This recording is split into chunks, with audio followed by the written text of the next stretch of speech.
So there is either version in full production so that you could readily supply additional? Well, I can't. I'm not going to speak for the manufacturers. I understand it. They are capable of manufacturing both of these versions. And just to be clear, one version has a bigger warhead than the other and potentially penetrating capabilities for, say, armor targets. I won't speak for the manufacturer or what their production line is. My understanding is that that production line is open. They're capable of producing these. Again, we're not going to get into specifics on a day-to-day basis of exactly what variant is going in on any given day, but it is a useful battlefield system. We're going to do everything we can to make sure that they know how to use them and that they can continue to get into the country. Right now, 100 have flown or have flowed in, and we'll see where it goes from there. John, you're confirming that the 600 version has been authorized and is either en route or soon will be on route? No, I have not. What I've said is I'm not going to talk about the specific variant of it. It is, but if you're asking me, can I rule out that the 600 version, the heavier warhead version, will not be used or won't be sent? No, I'm not going to rule that out. And in terms of javelins, the $100 million in javelins, Tony Blinken over the weekend had said that the Ukrainians had received 10 times the number of javelins to the amount of tanks, Russian tanks, in the country. He said that on one of the Sunday shows. Why do they need so many more javelins right now? And I'm just a little confused about that. Well, I mean, you don't just send a system in based on one potential target. It is an anti-armor design. It's a missile designed for anti-armor use for those kinds of targets, but it doesn't mean you have to exclusively use it to hit tanks. It can be used on other vehicles as well, and even fixed targets if need be. And there have been thousands of javelins that we have provided to Ukraine, and we know they're using them. You can see the evidence for yourself when you look at the videos and the images on TV of these burnt-out tanks and burnt-out trucks and armored personnel carriers. You can see the work of the javelin right there. So we're not. You don't count one to one because they're not being used in that capacity. Yeah. Thank you, John. I have two questions on South and North Korea. I hope you can answer this. It's kind of a crapshoot every day, isn't it? Yep. Thank you. As you know that there are signs that North Korea's nuclear and ICBM test launch is imminent. And the North Korean leader Kim Jong-un's sister threatened that North Korea would use nuclear force. If the two Koreas had military confrontations, how do you analyze this Kim Jong-un's threat? Well, look, I'm not going to get into a public back and forth with the North Koreans and their threats on the use of ballistic missiles. I will just say a couple of things. We know that they are continuing to try to advance and improve their ballistic missile program. And with each test, whether it's a failure or not, they learn from that. And that's troubling. Number two, we have been nothing but clear about our concerns about this program, about condemning these launches. They are violations of existing UN Security Council resolutions. And we want the rest of the international community, and most of them do, to put exactly the same kind of pressure on the North that we are. And number three, and this is not unimportant, is that we continue to make it clear that we will be willing to sit down with North Korea without preconditions to talk in good faith, to find a diplomatic path forward here, to reach a better outcome for security and stability on the peninsula. And thus far, the North Koreans have shown no interest in that. So we're going to continue to work on our capabilities inside the alliance with the ROK. We're going to continue to make sure that we're doing our part to make sure we have the capabilities on the peninsula to preserve a sense of security there. Second one, South Korea does not have nuclear weapons, but North Korea has nuclear weapons. Have you considered deploying U.S. tactical nuclear weapons in South Korea for the sake of I'm not going to talk about. balance between North and South? Yeah, nice try. I'm not going to get into talking about. I'm just not going to. I'm not going to engage in hypotheticals like that, Janie, and I think you know why. Our job is to make sure that we're contributing to the alliance in meaningful, tangible ways, to the security of the peninsula and to other allies in the region. And we look at our posture every day with that in mind, and we're in constant consultation with our ROK allies. David. If you allow me, I'm sorry, if you allow me, I have some follow-up questions on that. So April 15th will be the 110th anniversary of birth of North Korea's founder, Kim Il-sung, and South Korea and the U.S. will resume the large-scale field exercises from April 18th. All this combined, that it is very likely that North Korea will do something more provocative this month. So do you have any plans, or can you share any measures that will enhance military readiness in Peninsula this month? And my second question is, so South Korea's newly elected President-elect Yoon Suk-yeol sent a delegation, policy coordination delegation to Washington, D.C., and I know they met with Secretary Austin yesterday, and the head of delegation told South Korean reporters that he will discuss a deployment of U.S. strategic assets and maybe resumption of military drills in the peninsula, what Secretary Austin is. So can you share some of the content of the meeting, or do you have any plans to release radar? Look, I think the answer to both your questions is we're going to continue to work with our South Korean allies on making sure that our capabilities are appropriate to the threat that's continued to be posed by North Korea and by their advancing ballistic missile program. We're not going to detail all that from the podium, but we're constantly looking at what the readiness requirements are. That's why we constantly consult with our ROK allies. Okay, David. So before yesterday, when the Secretary testified about the training on the switchblades, your response had always been, we're focused on providing Ukraine with the weapons they can use now. Mm-hmm. So now you've maybe opportunistically taken advantage of a chance to train Ukrainians on an American system. Mm-hmm. Do you have plans to train Ukrainians on other American systems? Not that I'm aware of, no. So this is just a one-off?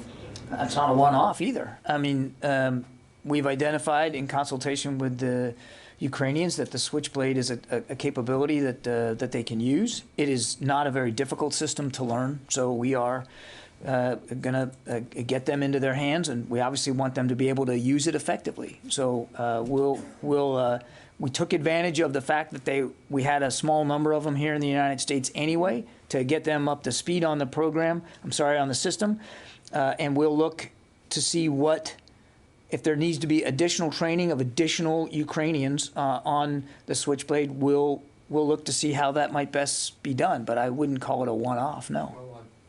Just the one-off being the Switchblade, or would you train Ukrainians on other American systems that they could use? I know of no other American systems that are either being planned to go in or are already in that they require additional training on. All right. Sylvie. When the president went to Europe 3 weeks ago, he spoke about giving, or not giving, but making sure that the Ukrainians would have longer range air defense. Where are you on this topic? Did you progress? We are still very actively discussing the possibility with a range of allies and partners for the provision of long-range air defense systems, which are complex systems and which we know that the Ukrainians already know how to use. But I don't have anything to announce or report to today. So there is no progress yet. I wouldn't say that. I just said I don't have anything to speak to today. Kelly.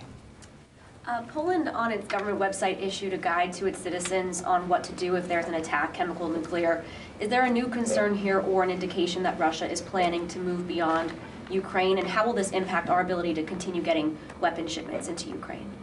You're talking about the threat of chem bio? Yes, and then just that Poland had issued this new warning, this new guide to its citizens on what to do if something should happen. Yeah, I would just say we still don't see any indications that that the Russians are shipping in or planning to use chemical and biological weapons. I think President Biden has been nothing but clear about the need for the international community to respond.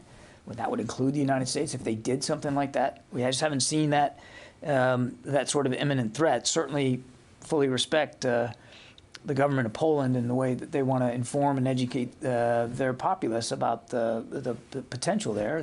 That seems prudent to me. But we haven't seen anything that speaks to an imminent chemical biological attack inside Ukraine. And as for how that affects the shipment of things on the ground, thus far, those shipments proceed, and they are getting into Ukraine, and that material is getting into the hands of Ukrainian soldiers, and we want to see that continue for as long as possible. And so we're working with a range of allies and partners there in the region to make sure that we're handling this in such a way that those shipments can continue to flow. And just from the conversation that the Secretary had with Minister Reznikov last week indicated that's happening, that they're getting that material, and it is getting into the hands of the fighters, and it is getting use on the field. And again, you can see it for yourself in the imagery coming out of Ukraine. I would say, and I know you've heard me say this before, and you're probably tired of it, but it is, I think we should not lose sight of the fact about how fast, not just the size and scale of the security assistance that the United States alone is providing, but other nations are providing, and how fast this is moving. Typically, from the time it gets signed, at least the last couple of security packages, drawdown packages, from the time the president signs it to it actually arriving in the region, it can be as little as 4 days. And then it's not like it's sitting in storage for a week or two. We're able to get this material because we're being so careful and so nimble in how these ground shipments are going. We're able to get it, into Ukraine and often into the fight within 48 hours sometimes. I mean, that's incredibly fast. I mean, the $350 million that the president signed out several weeks ago, we got that, we got that completed in about 3 weeks. Never been done that fast before. So we're going to keep doing it as much as we can, as fast as we can, and we're going to be as careful as we can so that flow can continue. Because they're in a very, very active fight, particularly now in the East. Warren. The $100 million, is that only replacement missiles for Javelin launchers, or are you sending in more launchers as well as more replacement missiles? I would just say, if you look at what we said, Orrin, it's $100 million for anti-armor systems. Okay. Not just the missiles. And a question on the one of the things you said you'd send in Friday's announcement, the $300 million. You also said Puma, which is a surveillance drone essentially from the same company that produces Switchblades. Is that system something Ukraine has already been trained on, or does that also require? Is that also something they'll be trained on currently? Yeah, let me take the question. I don't know how much training they have on the Puma. I'll have to take it. Thank you. Yeah. Thank you. I want to ask you about AUKUS. That yesterday, the US, Australia, and UK announced they would work on the development of the hypersonic capability. So what is the benefit of AUKUS cooperation for the US development of hypersonic capability? Do you think such cooperation would expedite the fielding of hypersonic missiles? Will it expedite the development of hypersonics? I don't think it's the intent to expedite the development of hypersonics, but I think it's to try to collaborate, coordinate, and probably learn from each other as we work towards improving hypersonic capability. But again, for the United States, we've been working on hypersonics now for many, many years. As you heard the Secretary say yesterday, it's a capability. It's not the capability. It's something we know we have to stay at it and try to improve. But there's a range, a mix of capabilities that we're going to need for his vision of integrated deterrence, and this is just but one of them. Okay? Let's see, Phil Stewart from Reuters. Hey there, thanks. Yesterday, Chairman Milley said that the war in Ukraine could go on for years. Is that your assessment? And if so, does that mean that the Pentagon assesses that Ukraine can't win this war, or is there winning that results in continued conflict? Phil, I don't think anybody knows for certain if the war isn't brought to an end through diplomacy, how long it could last. It's impossible to know that. I would tell you that it could end today. It could end today if Mr. Putin did the right thing, sat down in good faith with the Ukrainians, withdrew all his troops, sent them home, and respected Ukrainian sovereignty. He obviously is choosing a different path. He's going to refocus his efforts on the eastern part of the country, a part of the country where he and his troops and his private military contractors have been violating Ukrainian sovereignty now for 8 years. The fact that he's going to concentrate in a smaller geographic area certainly presents the possibility that the violence will continue. It could even intensify in that part of Ukraine. And because we fully expect that the Ukrainians will keep fighting for this area, which belongs to them, and they've been fighting over it for 8 years, could extend the conflict longer than anybody wants to see it go. But you can't be perfectly predictive about this.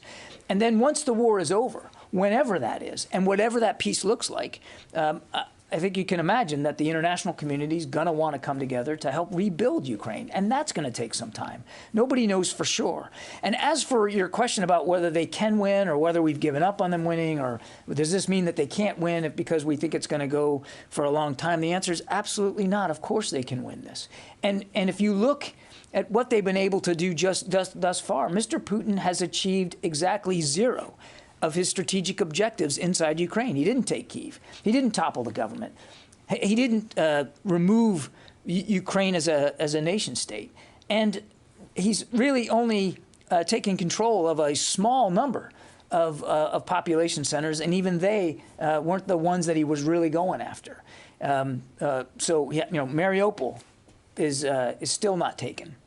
He's moved his forces out of Kyiv. He's moved his forces out of Chernihiv. They haven't taken Kharkiv. They haven't taken Mykolaiv in the south. I think the proof is literally in the outcomes that you're seeing every day. The Ukrainians are bravely fighting for their country, and they have denied Mr. Putin so many of his strategic objectives. So absolutely they can win. And we have to just keep reminding ourselves that there shouldn't be any need for them for us to even have to answer that question, because there shouldn't be a war in Ukraine, and Mr. Putin can end it today. Okay, I think that's it. Thanks, everybody. Did you have one more, Jen? I do, just on that issue. Is the U.S. goal strategic defeat of Russia? The U.S. goal is to make sure that Ukraine can continue to defend itself as they continue to work on a diplomatic solution here. And then the secondary goal is to make sure that we can bolster NATO's eastern flank so that we can deter any aggression, any potential aggression by Russia and by Mr. Putin. Thanks, everybody. No, I got to go. Thanks. Appreciate it.